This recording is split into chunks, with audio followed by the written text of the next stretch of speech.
Fate of the Antarctic Snow Cruiser. In the frozen wasteland of Antarctica, a strange sight greeted an international expedition exploring the Little America exploration bases in 1958, a lone bamboo pole protruding from a massive snowdrift. Intrigued by this anomaly, the team employed a bulldozer to clear the 23-foot-tall drift, revealing something completely unexpected: the Antarctic Snow Cruiser, a behemoth of a vehicle measuring 56 feet long and nearly 17 feet tall. Inside the cabin, the belongings of the previous occupants lay untouched, with cigarettes, papers, and magazines scattered about. The expedition noted the vehicle's location and moved on, unaware that this would be the last time the Antarctic Snow Cruiser was ever seen. The story of the Antarctic Snow Cruiser is one of novelty and folly. Designed by Thomas Poulter for the U.S. Antarctic Service Expedition of 1939-41, the cruiser was a product of Poulter's experiences as second-in-command on a 1934 Antarctic expedition. Convinced of the need for a mobile base camp, Poulter created a vehicle ahead of its time. The cruiser boasted a biplane platform, overhangs to prevent crevice falls, adjustable tire heights, and 2 diesel engines generating over 300 horsepower, a machine seemingly equipped to conquer the glacial challenges of Antarctica. However, the Antarctic Snow Cruiser's arrival on the continent on January 15, 1940, was met with immediate misfortune. The wooden ramp used to transport the cruiser onto the Ross ice shelf buckled under its immense weight, and only Poulter's quick reflexes saved the vehicle from plunging into the sea. Then, a critical design flaw became apparent: the cruiser's treadless tires, which Poulter believed would prevent the vehicle from getting stuck in snow and ice, rendered it incapable of traversing the deep snow that blanketed Antarctica. It could, however, move short distances, but only when driven in reverse. Stripped of its intended purpose, the Antarctic Snow Cruiser was relegated to serving as a base building at Little America 3 before being abandoned along with the rest of the base on December 22, 1940. In 1946, explorers from Operation High Jump found the vehicle in excellent condition, needing only air in its tires. It was then left to the mercy of the elements until its rediscovery in 1958, after which it vanished from human sight. The fate of the Antarctic Snow Cruiser remains a mystery to this day, and few clues have been found. The ice shelf that once housed Little America 3 fractured in the early 1960s, and in 1963, the USS Edisto encountered an ice floe containing remnants of the camp. It's possible that the cruiser was on this ice floe, either remaining there or plummeting into the sea when the iceberg inevitably split again. Others speculate the cruiser fell into the ocean when the Ross ice shelf originally caved, and now lies beneath the rebuilt ice shelf, its exact location on the sea floor unknown. One of the most intriguing theories posits that the snow cruiser, having captured the imaginations of many, might have also caught the eye of the Soviet Union during the height of Cold War tensions. The speculation suggests that Soviet operatives could have covertly removed the vehicle, lost to the West in an audacious act of technological one-upmanship. In the vast expanse of Antarctica, explorers have faced the unknown with courage and the resolve to forge solutions amidst the harshest conditions on Earth. This unknown mirrors the journey many men undergo with hair loss, a journey that, for 2 out of every 3 men by the age of 35, can seem as daunting and filled with uncertainties as the Antarctic itself. Yet, in these moments of challenge, you can take control of your own journey with the help of Keeps. Keeps offers a direct, effective route to combating hair loss. Complete a fast online consultation to get matched with personalized, FDA-approved treatment plans delivered discreetly to your doorstep with flexible monthly delivery options. In the realm of hair loss, hope alone is not a strategy. Proactive, personalized intervention is key. Keeps stands ready as both your guide and ally in this expedition, providing treatments proven by clinical studies and supported by thousands of 5-star reviews. Don't let hair loss be an uncharted mystery. Seize the opportunity to change the course with Keeps. Thanks to Keeps for sponsoring this exploration into the unknown. Visit keeps.com/dark5 for an exclusive offer. Embrace this moment as the start of your proactive journey against hair loss. That's keeps.com/dark5. Individual results may vary, but your journey begins now. To the world, I am dead. On a frigid May morning in 1965, ionospheric physicist Carl Disch set out from the radio noise building at Byrd Station, Antarctica at 9:15 a.m. for a routine 7,000-foot trek back to the main station. little did he know that this would be his final journey. Though the walk could be treacherous depending on weather conditions, Dish was no stranger to navigating the path. He'd made the trip 25 times during his time at the station. However, on this trip, Dish vanished into the icy wilderness, leaving behind a mystery trail that has endured for nearly 6 decades. A handline marked the path between the two locations, making navigation possible even in the harshest conditions. When Dish failed to arrive at the station by 10 a.m., a search party was dispatched to locate him. After over an hour of searching, they discovered his tracks leading away from the station in a westerly direction.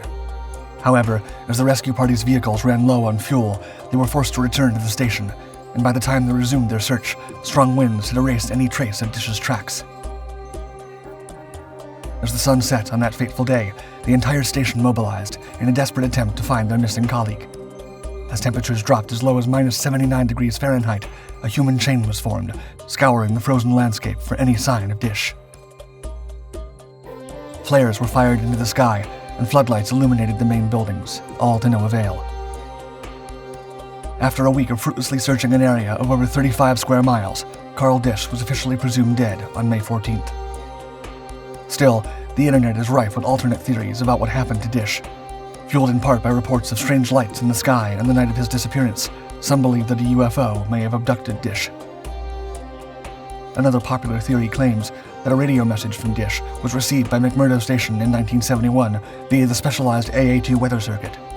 The alleged transcript of this message portrays Dish as a delusional, grandiose figure who purposefully disappeared due to his own perceived superiority over his fellow humans. Quote, "To the world, I am dead. They believe that my body is but a pinpoint, frozen here to the surface of this white continent. I say to you, I, Carl Dish, live." Later, the message continued ominously, quote, "The endless singing of the wind almost drives me mad. I begin to long for human companionship." While the message is most likely a fabrication, the true fate of Carl Dish remains a mystery, one that may never be solved unless his body is eventually discovered in the vast, unforgiving expanse of Antarctica.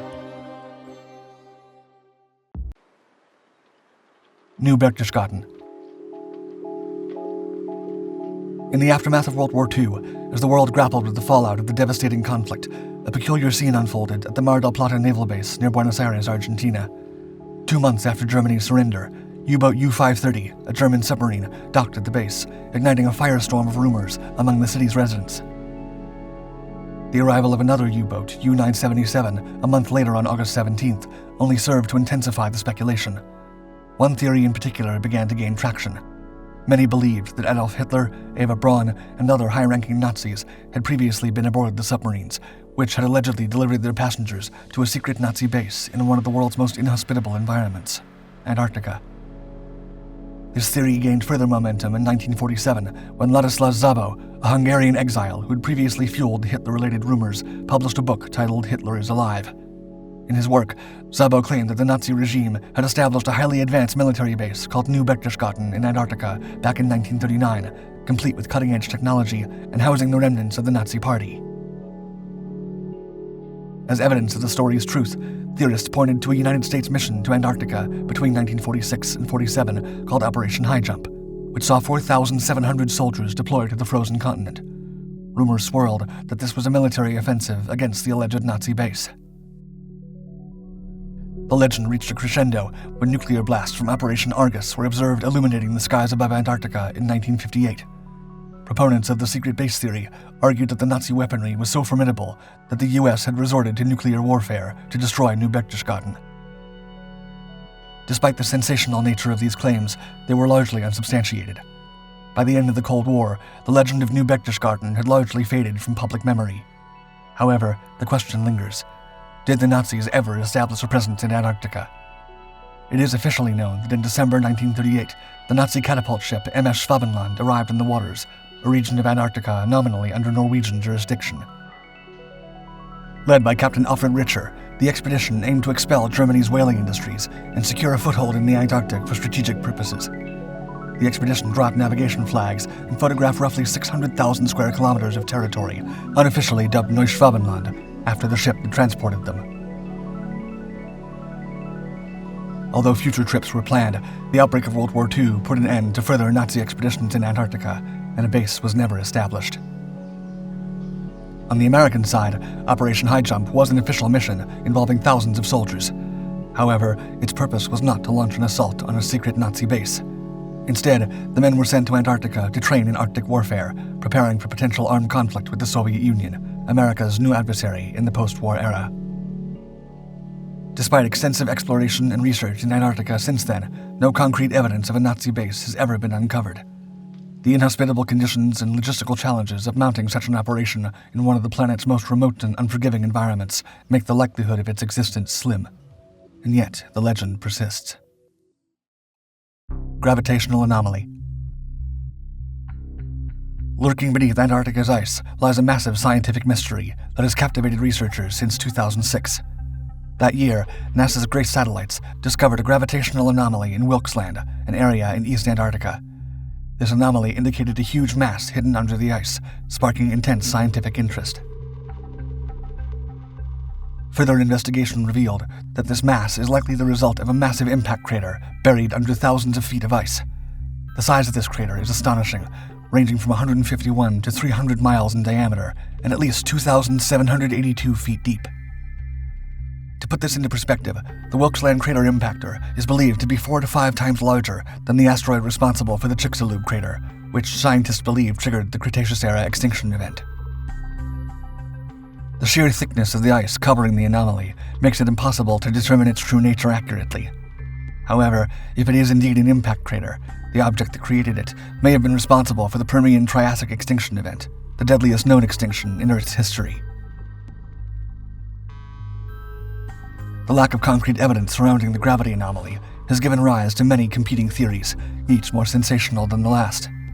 Some believe that the anomaly is caused by the ruins of the ancient civilization of Atlantis, abandoned when the last ice age enveloped the continent in the ice that still dominates it today.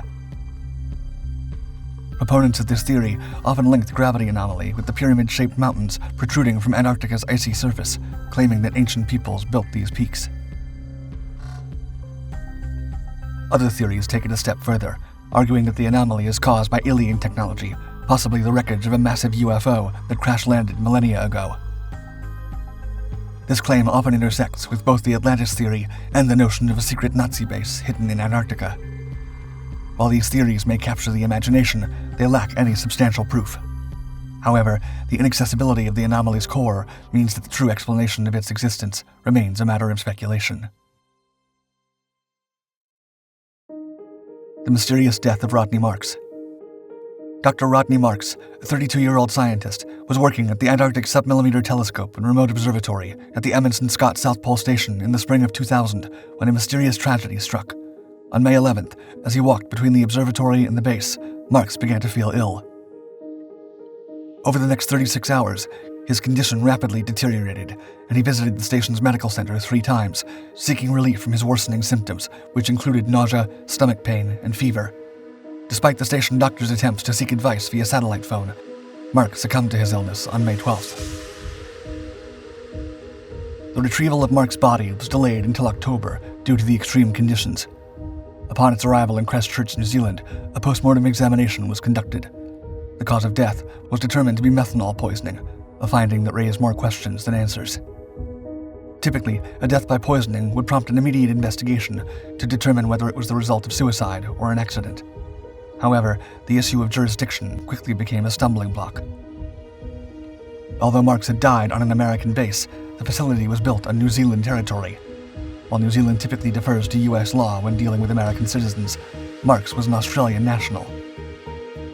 The investigation into his death remained mired in political posturing for months, until Detective Senior Sergeant Grant Wormold of the New Zealand Police finally took on the case. Wormold's investigation yielded further questions.